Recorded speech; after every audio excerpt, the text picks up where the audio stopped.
बहुत समय पहले एक छोटे से गांव में एक धोबी रहता था। उसका नाम था रामू।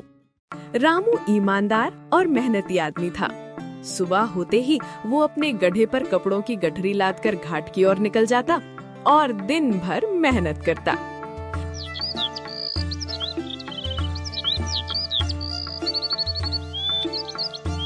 रामू के घर में उसकी पत्नी और उसका प्यारा कुत्ता मोती भी रहता था। मोती शुरू से ही वफादार था, लेकिन उसके मन में हमेशा एक उलझन बनी रहती थी। मेरा असली घर कौन सा है? मालिक का आंगन या फिर घाट जहाँ वो काम करता है? अरे मोती, चलो मेरे साथ घाट पर। आज बहुत कपड़े धोने हैं, अकेले मेरा बस नहीं चलेगा। घाट पर? वहाँ तो बस पानी ही पानी, कीचड़ ही कीचड़। मुझे तो घर में रहना ज्यादा अच्छा लगता है। नालायक, अगर तू घर पर रहेगा तो कपड़े चोरी हो सकते हैं। तू घाट पर रहेगा तो पहरा देगा, इसलिए मेरे साथ चल। रामू कपड़ों की गठरी उठाकर घाट की ओर निकल पड़ा। मोती अनमने मन से उसके पीछे पीछे चला। घाट पर हमेशा हलचल रहती थी। औरतें कपड़े धोती, बच्चे पानी में छींटे मारते और धोबी लोग कपड़ों की धुलाई में जुटे रहते। मोती किनारे बैठकर ये सब देखता रहता, लेकिन उसके दिल में हमेशा एक सवाल गूंजता रहता। न जाने क्यों मुझे यहाँ अच्छा नहीं लगता। घर की शांति अलग है, लेकिन अगर मैं घर चला जाऊँ तो मालिक नाराज होंगे। अरे देखो देखो, रामू का कुत्ता भी घाट पर आ गया। बैठा रहता है, कोई काम का नहीं।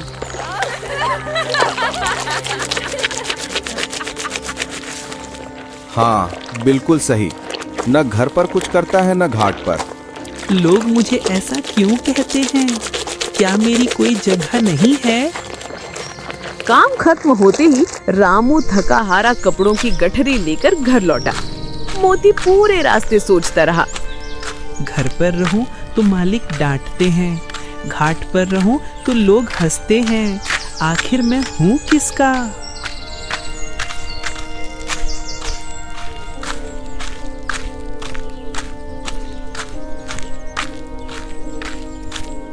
अरे रामू, आज फिर देर हो गई। खाना तो ठंडा हो गया। काम बहुत था, लेकिन देखो ये मोती पूरे दिन बस इधर उधर घूमता रहा। न घर की रखवाली करता है न घाट पर पहरा। अरे छोड़ो भी, जानवर है, इसे क्या समझ घर और घाट का फर्क। सब मुझे बेकार समझते हैं, लेकिन मैं क्या करूं? मेरा मन तो दोनों जगह चाहता है। यही दुविधा धीरे धीरे मोती की जिंदगी की सबसे बड़ी समस्या बनने लगी। गांव वाले अब उसे ताना देने लगे थे। धोबी का कुत्ता, न घर का न घाट का। एक दिन की बात है, रामू घाट पर कपड़े धो रहा था। मोती किनारे बैठा ऊँघ रहा था। तभी दो शरारती लड़के चुपके से वहाँ आए। देखो, वहाँ कपड़ों की गठरी पड़ी है, चलो एक दो कपड़े निकाल लेते हैं। हाँ, और ये कुत्ता तो सो रहा है, इसे क्या पता चलेगा। दोनों कपड़े निकालने लगे। मोती ने आँख खोली, लेकिन सोच में पड़ गया। अगर मैं भौंका तो मालिक खुश होंगे, लेकिन फिर लोग कहेंगे कि मैं घर पर किसी काम का नहीं। अगर चुप रहा तो? मोती हिचकिचाता रहा और तभी शरारती लड़के कपड़े चुराकर भाग निकले।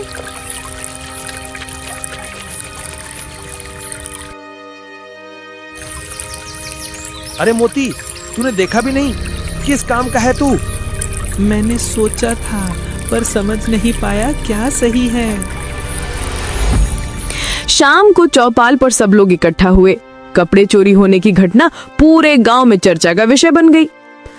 अरे, रामू का कुत्ता तो नाम का ही रखवाला है, न घर संभाल पाया न घाट। हाँ, धोबी का कुत्ता तो यही है, ना घर का ना घाट का।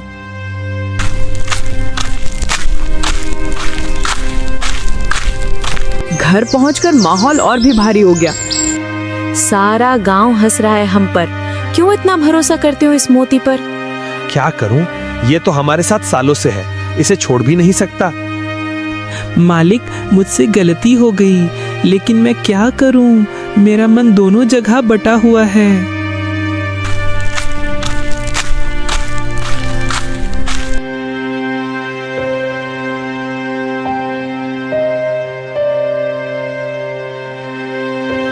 रात मोती नींद नहीं ले पाया।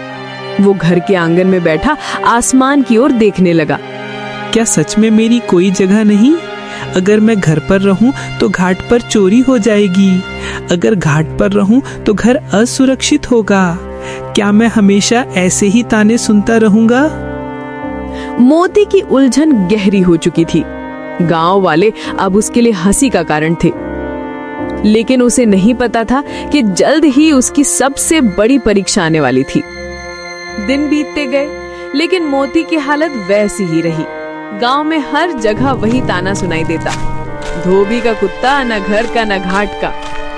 मोती अंदर से टूट चुका था, पर किस्मत उसके लिए कुछ और ही सोच चुकी थी।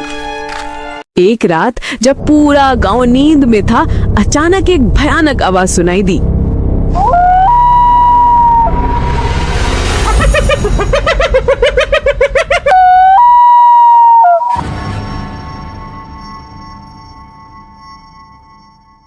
पास के जंगल से एक लकड़बग्घा गांव में घुस आया।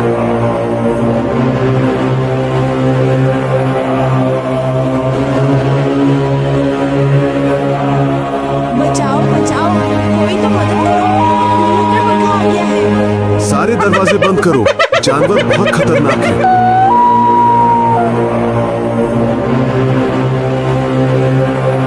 लकड़बग्घा सीधे रामू के आंगन में घुस आया। वहाँ कपड़ों की गटरी थी और एक बकरी बंधी हुई थी। रामू देखो, लकड़बग्घा बकरी पर हमला करने वाला है। अरे पर हम अकेले क्या करेंगे? ये तो बहुत ही खतरनाक जानवर है। रामू और उसकी पत्नी डर से पीछे हट गए। उसी समय मोती वहाँ पहुँचा। अगर मैं घर बचाऊं तो लोग कहेंगे मैं घाट का काम नहीं करता। अगर घाट बचाऊं तो घर उजड़ जाएगा। पर इस समय मेरे मालिक खतरे में हैं।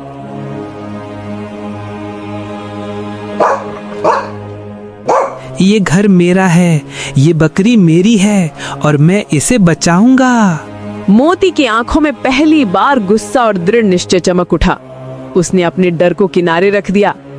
मोती जोर जोर से भौंकने लगा। उसकी भौंक सुनकर पूरा गांव जाग उठा।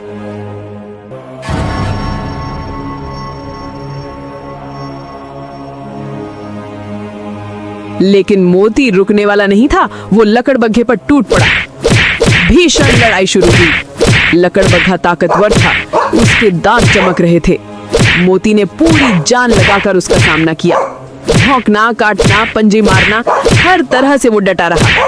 आखिरकार घायल होकर भी मोती ने लकड़बग्घे को गांव से भगा दिया।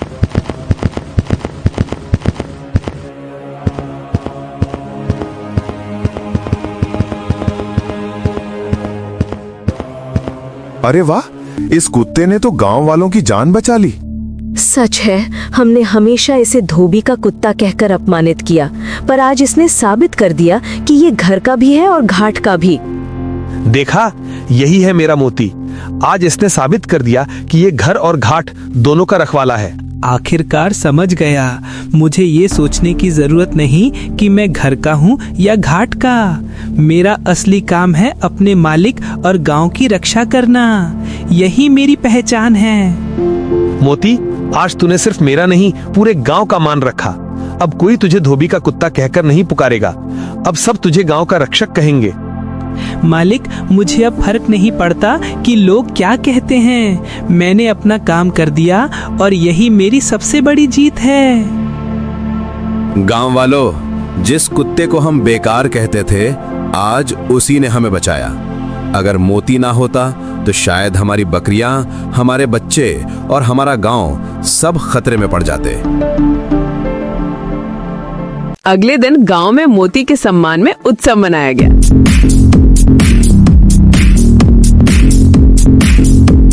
हर ओर सिर्फ एक ही नाम गूंज रहा था, मोती, गांव का रखवाला। तो दोस्तों, यही है इस कहानी का सबक। हम अक्सर लोगों को ताना मारते हैं, धोबी का कुत्ता, न घर का न घाट का। पर असलियत ये है कि हर किसी की एक पहचान और भूमिका होती है। अगर कोई एक जगह फिट नहीं बैठता है तो इसका मतलब ये नहीं कि वो बेकार है। कभी कभी वही इंसान या जानवर सही समय पर सबसे बड़ा काम कर दिखाता है।